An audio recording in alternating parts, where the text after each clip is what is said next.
Finally, a game where I can talk about Florida State without busting out the soap opera music. A classic Friday night ACC bout in Charlottesville. Shouldn't be too bad for the Noles, right? I mean, it's just Whoville after all. How hard could it be? They're running right behind Penn State. And up the middle goes Sawchuk. Lost the football. It is loose. There's a pile up for it. Virginia thinks they have it. Morris to throw.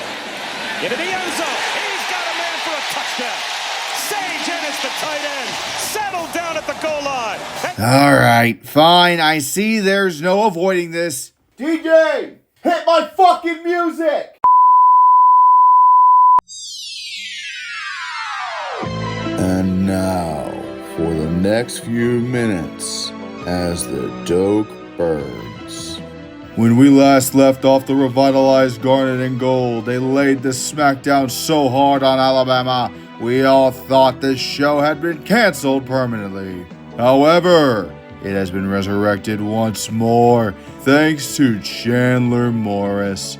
The senior quarterback tore apart the rebuilt Seminole defense like it was made out of tissue paper, leading the Who's out to a 14-0 lead by the second quarter.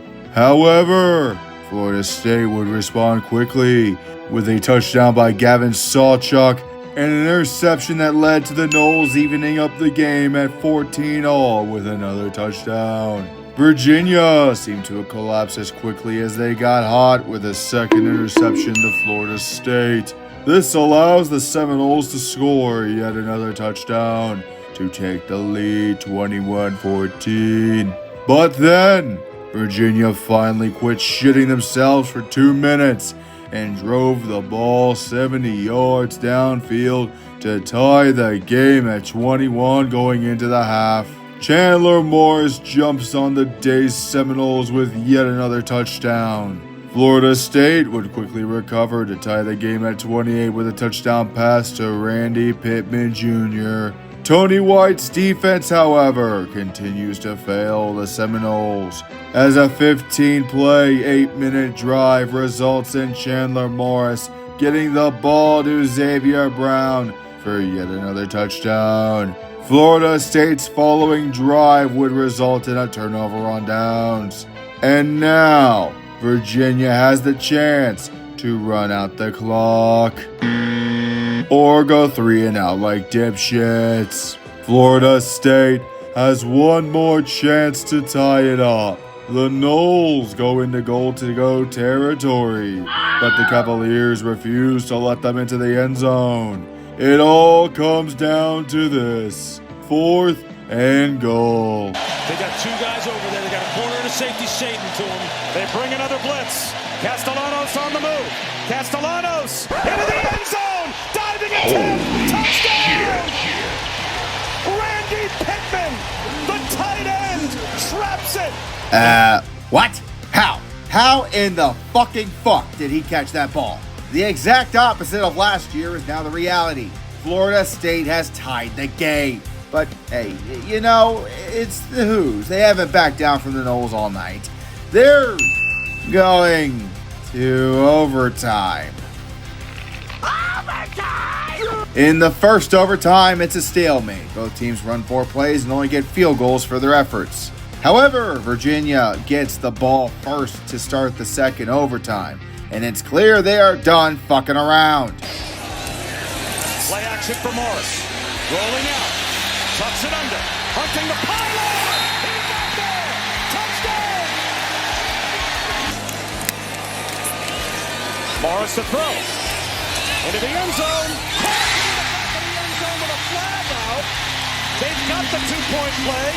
The Noles now need 8 points to tie the game up. However, on this night, the Noles were not them. Is it going to be one-on-one? Castellanos looking that way. Guess who? Bobble. Did he hold on? Deuce Robinson. Did he have control before he went out of the back of the end zone? After further review, pass was incomplete. Do you play coverage or you come after the quarterback? Looks like they're going to play coverage. False start. Play some zone, keep some eyes on the quarterback. This is high drama. I mean, this is theater right here. 4th down and 12 to keep the game alive in overtime number 2. Here comes the blitz. Castellanos in trouble. Heaves one towards the end zone. Intercepted. It's over. Virginia has done it.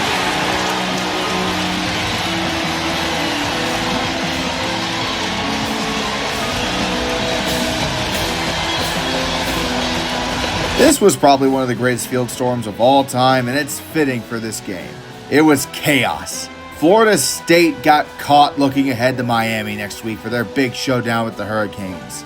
And on this night, on this carpet of grass, the Seminoles were soundly and loudly knocked on their ass.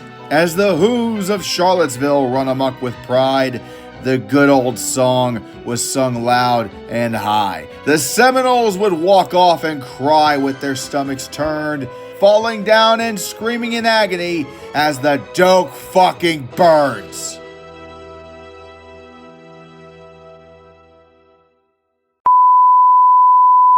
We now join our regularly scheduled programming already in progress. TCU's offense finally cracked. It took a trip to the hellhole of Tempe, Arizona to do it, but the offense finally caved in on itself. I mean, to be fair, they started out doing well in the first quarter, getting the jump on the Sun Devils 17-0. Then Arizona State remembered they have Jordan motherfucking Tyson and went the fuck off for 2 straight touchdowns. TCU would try to regain momentum at the start of the second half, but It's a tough one to make, and it's intercepted. Dwyer had it, and it's picked off. Josh Hoover fucked up. Now it's all tied up. Man, what are you gonna do? Little double power eye look. With motion. And Hoover. Touchdown. He managed to get his act together long enough for a 1-yard score to take the lead in the third. That's the good news. The bad news? Both offenses quit working for almost the entire fourth quarter. Finally, the Devils remembered once more that Jordan Tyson exists. And Sam Levitt says, fuck it, he's probably open down there somewhere. We are tied again. Good news, Frogs. You almost have 2 minutes to march downfield and kick a field goal. Now all you gotta do is, Frogs? Arizona State has it. It's Dorba. 32, Prince Dorba. But it's not enough to just get there. You take the football away. We're going to go on the field goal try of 23 this time. Jesus Gomez.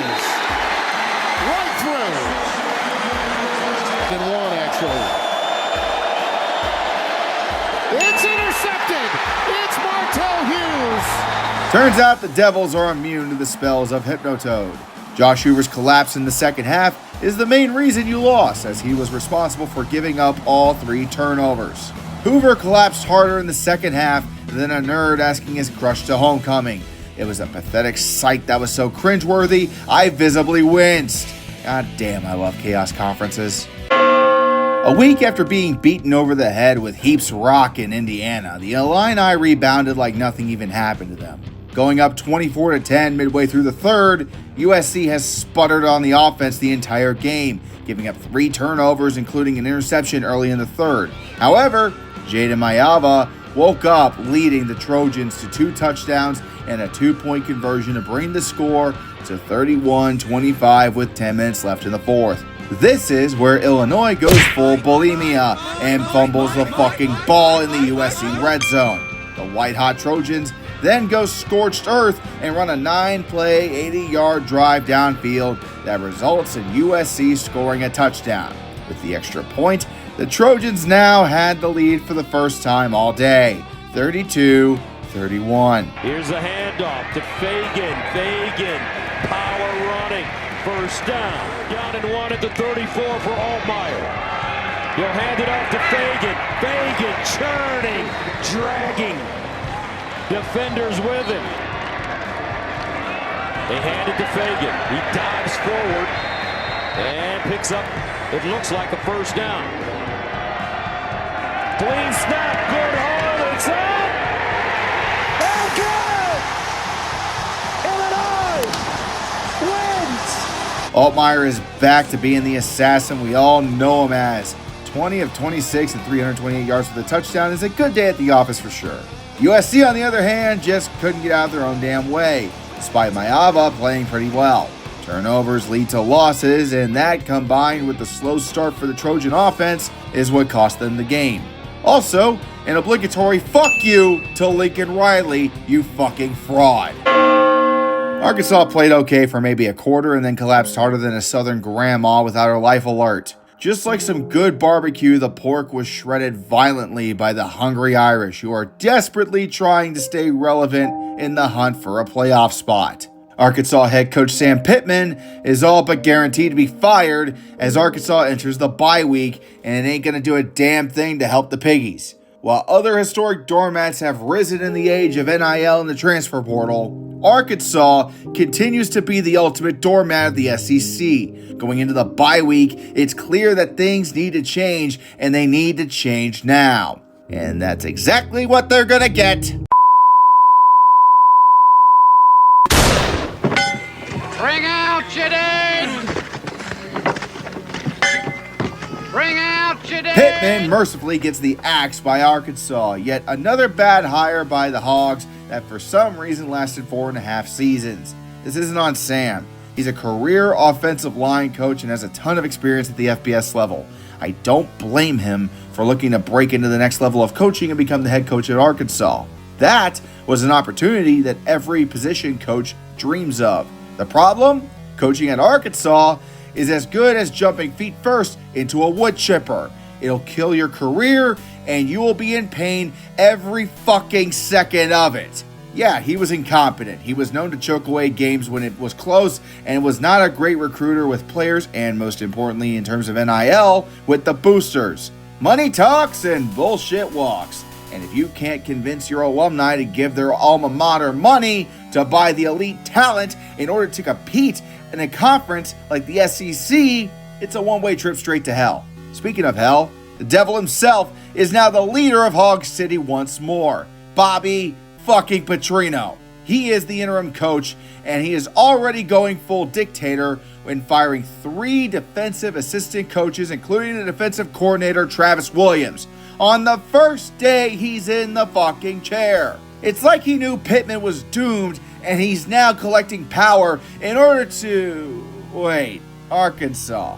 Guys, no, please don't tell me you are dumb enough to make this son of a bitch permanent head coach again. Are you trying to replace Vanderbilt as the permanent SEC doormat? Because I can guarantee you that would do it. Instead, it's 2nd and 14 outside the 20. Pavia over the top. Touchdown to Sherrill. On 2nd and goal, it's Pavia, and it's Diego. Touchdown. That two-man game keeps the Diego end zone. Touchdown, Sherrill again. Who's inside the 20. Pavia wants it all. Sherrill got it again. 28 yards to Stowers, then to Eli again, and Eli breaks a tackle. Touchdown. Goes the left side. And now downfield to Hoskins. Yes. And he stays upright. Touchdown.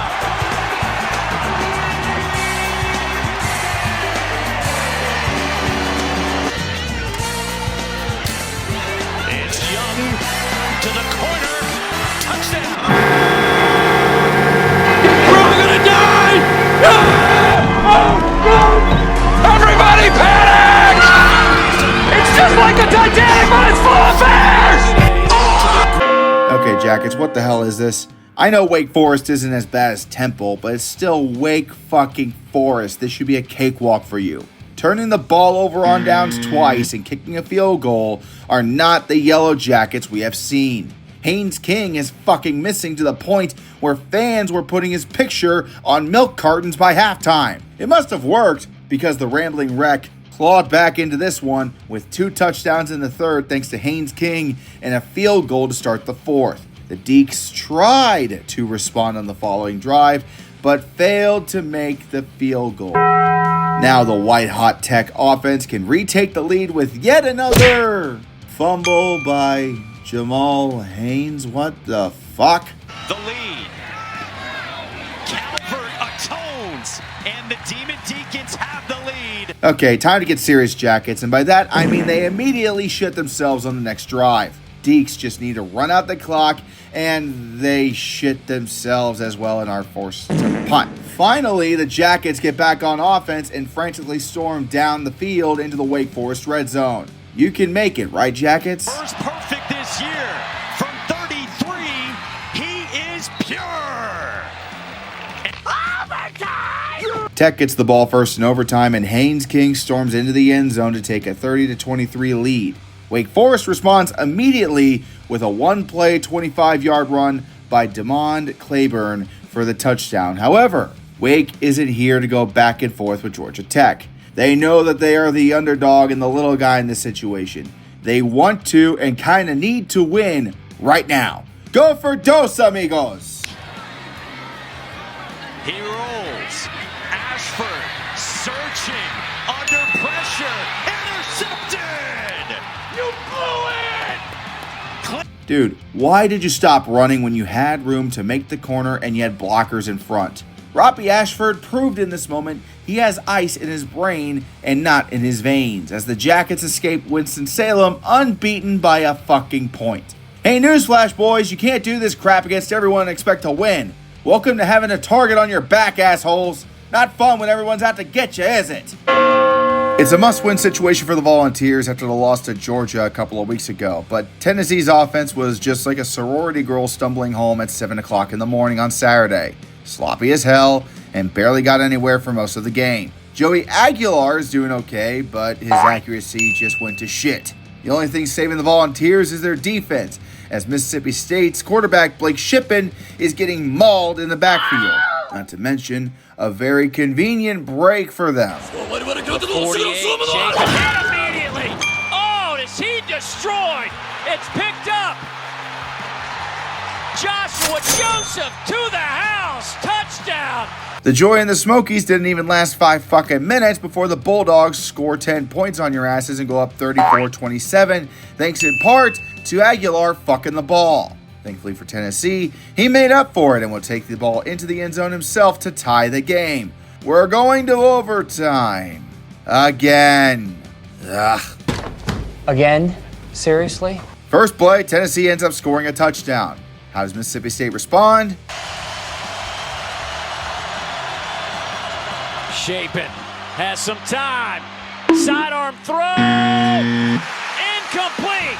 Tennessee has found a way to win one on the road. The Bulldogs did a great job to turn it around this season and gave the Volunteers a hell of a fight, but the Volunteer defense was just too much on this day. Tennessee lives to fight another day, and I'm officially fed up with all these goddamn overtimes. You know, for a moment last week, and I mean a fleeting moment, I figured Iowa finally learned how to offense. But instead, I was brought back to the reality of Hawkeye football once more. The Hawkeyes took an Indiana team that dropped 60 on the Illini the week prior and kept them out of the end zone the majority of the game. However, it's the same old bird shit with the Hawkeyes. Play absolutely excellent defense, yet your offense decides to drink bleach and dies a painful death. Gronowski was once again a non-factor and couldn't do much against Indiana. I continue to be absolutely disgusted by what I'm seeing from the Hawkeyes. And it only gets worse. Oh no, there's a man down. If you were thinking Hank Brown would come in and revitalize the offense with Gronowski injured, here is a complimentary coloring book and crayons as a thank you for watching the show. Do your best not to eat them, but I know that's hard when you're a complete dumbass. Iowa's defense kept Indiana at bay as much as they could, but it was only a matter of time before Elijah Surratt got open for a touchdown, which is exactly what happened. Slant, a run, and there he goes. Elijah Surratt, touchdown Indiana. Indiana wins a gut check, and I'm once again wondering how the Hawkeyes are so allergic to points. Nothing of value was gained from this. Oh boy, it's two actual cancers duking it out to see who is less shit. Brian Kelly and Lane Kiffin, two fuckwads I couldn't give a donkey's ass about, but must bring up because of the teams they coach. Unfortunately, one of these teams is starting to make me eat my words, and that team is Ole Miss. Trinidad Shameless coming in at quarterback has been one of the best things to happen in Mississippi since they gained the ability to read. The short kid from Division II would hang 314 passing yards on the mighty Tigers of LSU as they took the lead in the second quarter and never looked back.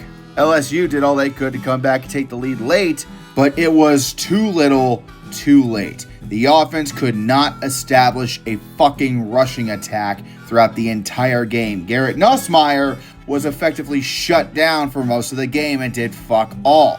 I thought Brian Kelly said that his rushing attack was actually fine and that the reporters giving him shit after the Florida game was nothing to really worry about. It turns out it's a really big problem when your quarterback is the only person on the field making anything happen. All Ole Miss had to do in this game was just put up a pass defense and dare LSU to run the ball on them because they know they couldn't. LSU did finally get a nice long drive to get a touchdown late in the fourth, but since there was no fucking time left, Ole Miss would just run out the final 5 minutes of the game with Shameless and running back Kewan Lacey running the ball down the Tigers' throats, giving us the pleasure of watching Brian Kelly's defense cave in once more.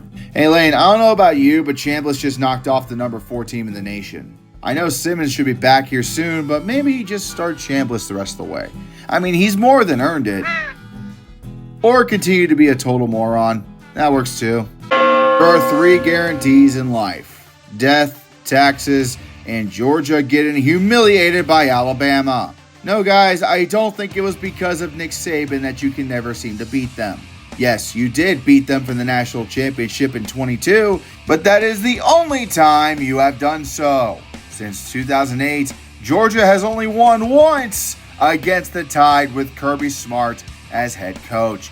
And that includes this game now because good Lord Bulldogs, you were playing Alabama at home against Kalen DeBoer, who is coaching what many are calling the weakest Alabama team since the days before Saban. You blew your 33-game home winning streak. Go hit the tackle dummy some more because you could not fucking do it here. Alabama scored on 4 of their first 5 possessions. Don't let the final score fool you. Alabama owned your asses once again. You did probably the worst thing imaginable. You made Alabama relevant. You stupid motherfuckers are the reason that they end up back in the playoff spot, and I fucking hate you with every fiber of my being for it. Go piss up a rope. And now, as a little tease before the finale of the video, it's time for everyone's new favorite segment, Rapid Fire.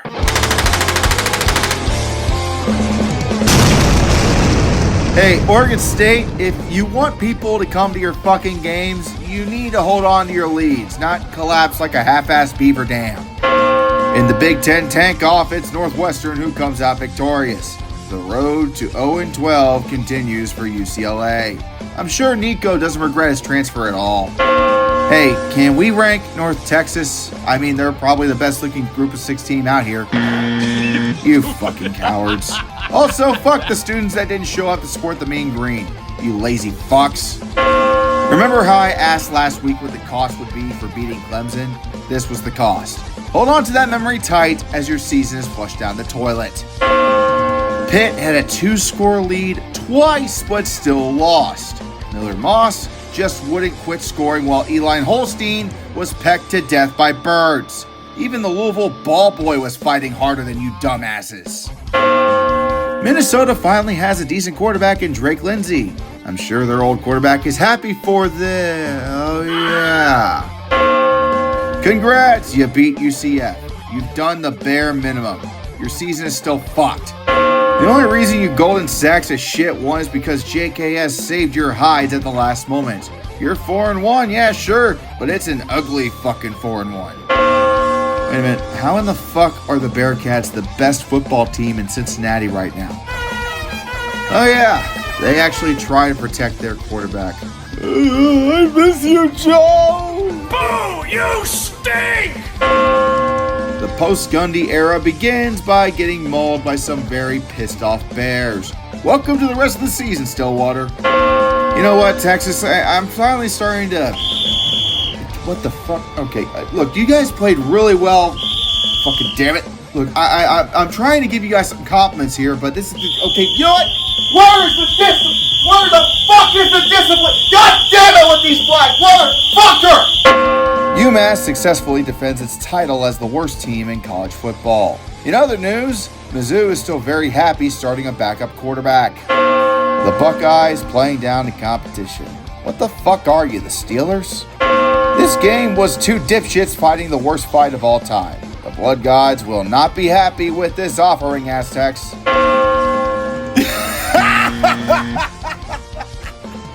You lost to Virginia Tech! I don't even have a fucking head coach! If you enjoy defense and watch this game, you are probably in the hospital on a ventilator right now. 105 total points. Nearly 1,000 yards of offense, 12 fucking penalties committed by Marshall, and a walk-off touchdown for Louisiana to win in double overtime. And who thinks the Sun Belt is trash? Iowa State looked happier than a tornado in a trailer park, and just as destructive. Wait a minute, BYU might actually be good this year, despite the bullshit with Retzlaff? Oh wait, they played Colorado? Yeah, that makes sense. And now, the final game. This game was terrible. Absolutely terrible. Just god fucking awful for both sides. Okay, it was actually worse for one side, but both of you should be ashamed of yourselves. Oregon, you are very freaking lucky that in the great choke-off of 2025, it was Penn State who croaked instead of you. Yeah, the Nittany Lion defense is no freaking joke, as Oregon didn't score a touchdown until the third quarter when Dante Moore threw a touchdown pass to take the lead 10-7. And then a 17-7 lead with a 10-play, 75-yard drive. The Penn State fans wanted blood, and the anger erupted into Fire Franklin chants. This seemed to scare the old fucker enough to force the offense to finally do something and march downfield on back-to-back drives to tie the game at 17. Fuck! More overtime! Hey, this man just... I don't want to do this no more. Overtime began with unexpected fireworks, as both teams would exchange touchdowns, which tied it up at 24. Oregon would then get the ball first in the second overtime, and in one play, Dante Moore would hit Gary Bryant Jr. for a touchdown. However, they would fail to convert the two-point try, leaving Penn State the opportunity to win if they get the touchdown and the two. Now, Drew Alar, you are finally getting hot after 3 quarters of playing like shit. The offense has the chance to do something that hasn't been done in a long time in Happy Valley, and that's beat a top 10 team. You have the crowd and the momentum of the whiteout on your side. Get it done. Take it to Pena. Aller, sideline. Oh, no. Oh, God. Fucking God. Fucking what? What the fuck? That was quick. Why the fuck are you throwing the ball, Drew? You've been in Penn State for how long? Holy All right, Penn State. I want you guys to listen to me very carefully here, because I'm sick and tired of this shit. You are never going to win a national title with James Franklin. Point fucking blank. No matter how many times I see this team play, no matter who you recruit or start on your offense or defense, Penn State will not reach college football's mountaintop with this fucker at the helm. It's impossible. You want to know why? Let me tell you, as a Buckeye, James Franklin is Penn State's John Cooper. He lacks the ability to win when it really counts against the teams that he has to beat in order to make it to the next level. Sure, a broken clock is right twice a day, and he wins occasionally against teams like Ohio State. But if you look at the track record, it's pretty damning. Franklin is a good coach, but he's not long for the program. If the winning doesn't start happening when it absolutely has to, you can take the accountability all you want, but you need to fucking do something about it at a certain point. 4-21 against AP top 10 opponents in your career. Yeah, you did make a playoff run that included beating number 8 Boise State last year. Congratulations! You beat the group of 5 school. You want a fucking cookie? Too bad! Because Notre Dame promptly sent your asses back to God soon after. People thought that this time was different. That Penn State, this team, was going to be the dream team. Turns out they were all smoking crack. This dream team is a shart on the underpants of the Big Ten. And James Franklin's continued inability to develop a team that can finally win it all despite the unlimited resources that they have at Penn State is either naivety or fucking idiocracy. Without a doubt, James Franklin wins the dreaded Dumbass of the Week award for Week 5. Not just for how they lost this game, but how they will continue to lose. It's a broken fucking record with these dipshits, and it's about time someone pulls the fucking needle off once and for all.